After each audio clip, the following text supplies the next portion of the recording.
ইতিমধ্যে ভারত ষড়যন্ত্র শুরু করেছে, আবারও জাতীয় পার্টিকে বিরোধী দল বানাবে। মুখের কথা, ভারত তুমি মামাবাদীর আবদার পাইছ, এই বাংলাদেশে কে সরকারি দল হবে আর কে বিরোধী দল হবে সেই সিদ্ধান্ত নেবে বাংলাদেশের জনগণ। বাংলাদেশের রাজনীতি নিয়ে ভারতকে আর নাক গলানোর সুযোগ দেওয়া হবে না। আমাদের স্পষ্ট দাবি, নূরের উপর যে হামলা হয়েছে, এই হামলার সাথে সেনাবাহিনী এবং পুলিশের যে সকল সদস্যরা জড়িত তাদের বিরুদ্ধে সরকারকে ব্যবস্থা গ্রহণ করতে হবে।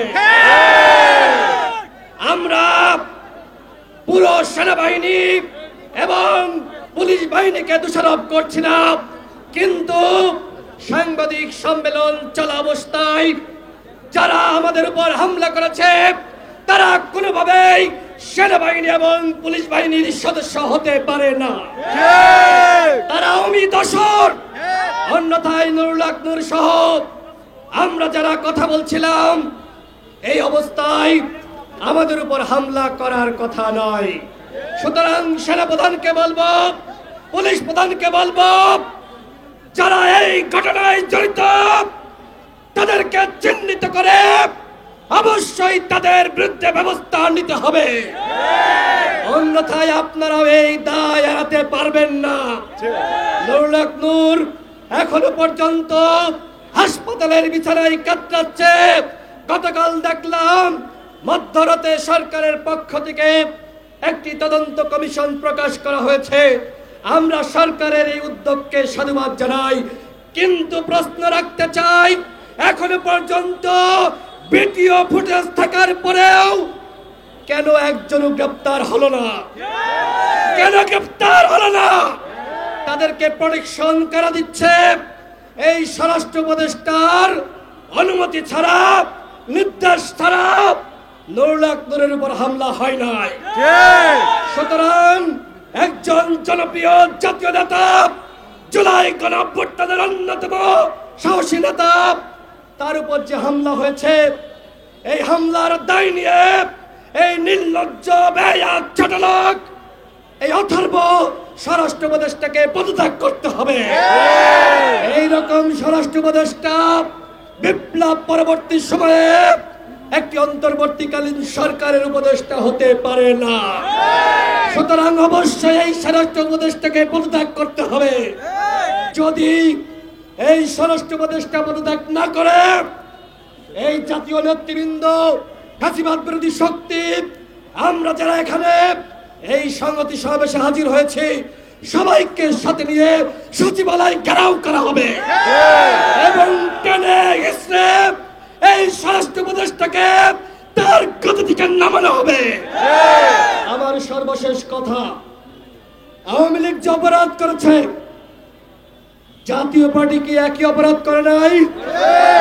সাবেক প্রধানমন্ত্রী বেগম খালেদা জিয়া তার বাথরুমে সিসিটিভি ক্যামেরা লাগানোর কথা বলেছিল, সেই মশিউর রহমান রাঙ্গা, ওর পাতা লাল করতে হবে। ও এখন কোথায় আছে? ওকে খুঁজে বের করে ওর পাতা লাল করে দিতে হবে। অন্যথায় বন্ধুরা, আপনারা যারা এই যে গণঅভ্যুত্থানে ফেসবুক লাল করেছিলেন, আপনারা কিন্তু ভালো থাকতে পারবেন না, আমাদেরকে ওরা লাল করে দিবে। ইতিমধ্যে ভারত একটি চক্রান্ত ষড়যন্ত্র শুরু করেছে, আবারও জাতীয় পার্টিকে বিরোধী দল বানাবে।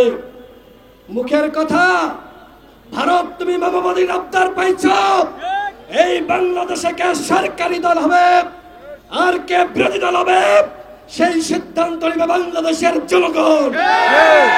বাংলাদেশের রাজনীতি নিয়ে ভারতকে আর নাক গলানোর সুযোগ দেওয়া হবে না। বাংলাদেশের রাজনীতি কোথায় যাবে, আমাদের দেশ কোথায় যাবে, সেই সিদ্ধান্ত নিব আমরা যারা এখানে আজকে সমবেত হয়েছি।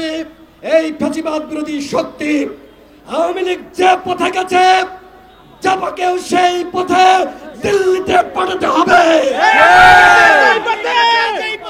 চাপা যাবে সেই পথে।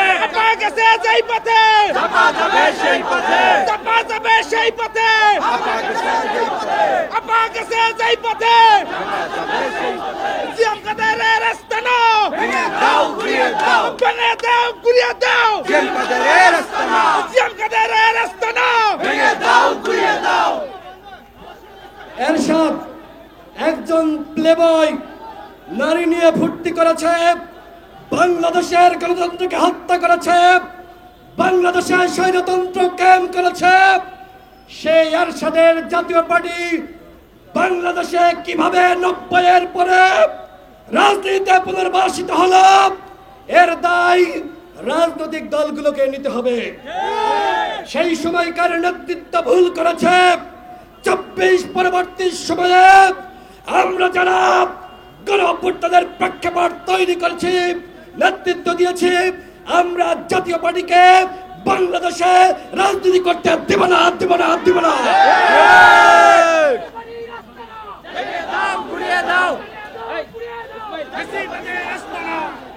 আওয়ামী লীগের যেমনি ভাবে বিদায় হয়েছে, আওয়ামী লীগের সাংগঠনিক কার্যক্রম নিষিদ্ধ হয়েছে, ঠিক একইভাবে জাতীয় পার্টি এবং 14 দলের সাংগঠনিক কার্যক্রম প্রজ্ঞাপন করে নিষিদ্ধ করতে হবে। জাতীয় পার্টি, আওয়ামী লীগ, 14 দল বাংলাদেশে ফ্যাসিবাদ কায়েম করেছে, হাসিনা যে অপরাধ করেছে, জিয়াম কাদের কি অপরাধ করেছে। সুতরাং ওই হাসিনা, জিয়াম কাদের, আওয়ামী লীগ, জাতীয় পার্টির 14 দল বাংলাদেশে রাজনীতি করতে পারবে না। আজকের এই শাহবাগের মঞ্চ থেকে জাতীয় পার্টি এবং 14 দলের বিরুদ্ধে, আওয়ামী ফ্যাসিবাদের বিরুদ্ধে যুদ্ধ ঘোষণা করা হলো।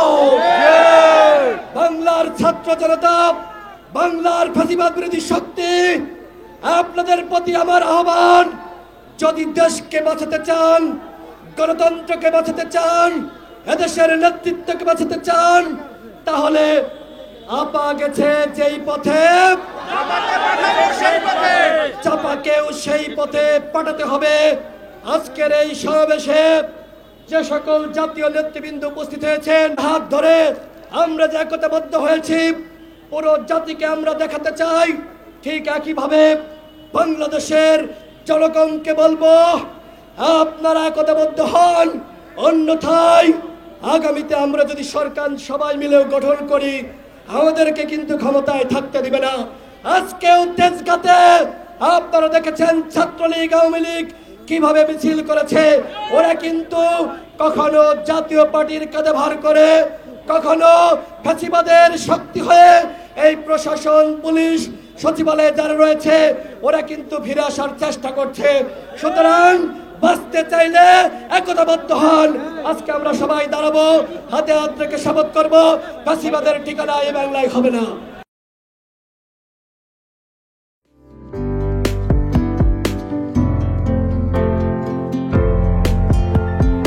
পহেলা জানুয়ারি 2025 ইউটিউব জার্নালিজমের অগ্রদূত changeTV.press 6 বছর পেরিয়ে পা রাখলো গর্বিত চেঞ্জ টিভি গণতন্ত্র, ভোটাধিকার, আইনের শাসন এবং মুক্ত সাংবাদিকতা প্রতিষ্ঠায় দীর্ঘদিন যাবৎ কাজ করে যাচ্ছে। বাংলাদেশের মানুষের জনমত গঠনে এবং একটি সুন্দর বাংলাদেশ বিনির্মাণের লক্ষ্যে তথ্য এবং বস্তুনিষ্ঠ সংবাদ পরিবেশন করে গোটা জাতিকে তাক লাগিয়ে দিয়েছে। এক ফোঁটা হলুদও নেই এই স্লোগান নিয়ে কোনো প্রতিষ্ঠান, কোনো সংবাদপত্র এবং কোনো মিডিয়া কাজ করছে বলে আমার জানা নেই।